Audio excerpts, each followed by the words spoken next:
आमा, खै मनको पीडा पनि कसलाई पोखु?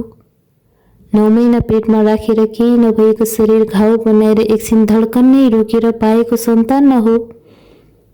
मान्छेहरू किन बुझ्दैनन्? जति नै अरूले चाटे नि र आमाले काटे नि अझै बढी माया तुलनामा आमाकै ओतप्रोत हुन्छ।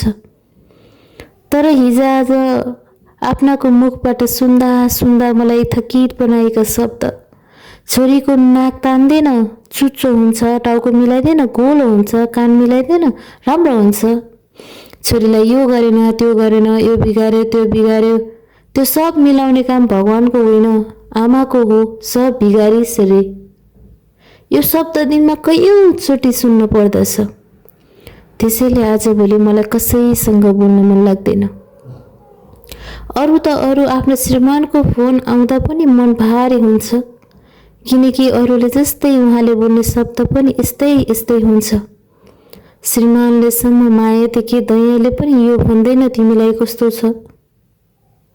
दिनरात केही भन्न पाउँदिनौ, थाक्छौ होला, नआत्यौ न, यो समय पनि टलेर जानेछ।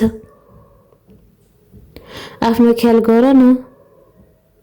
तर खाली उहाँले भन्ने नानीको नाक कान टाउको बिगार्यो, म थकित हुन्छु। आफ्ना भन्नेहरूमा माया देखि म प्रति दया समेत नदेख्दा खासमा मिलाएर मिल्ने भए एउटी आमाले आफ्नो सन्तानलाई एकदमै राम्रो बनाउँथ्यो होला। आफ्नै आमाले कहिल्यै चाहँदैन आफ्नो सन्तान आफ्नो कारण नराम्रो होस्। जागिर खाने मान्छे या अन्य काम गर्ने मान्छेको खाने, काम गर्ने, आराम गर्ने, सुत्ने सबै समय हुन्छ। तर एउटी आमाले रातको निन्द्रा, दिनको समयमा मेटाउन पाइने भोक, थकाइ लाग्दा शरीर आराम भन्न पाउँदैन।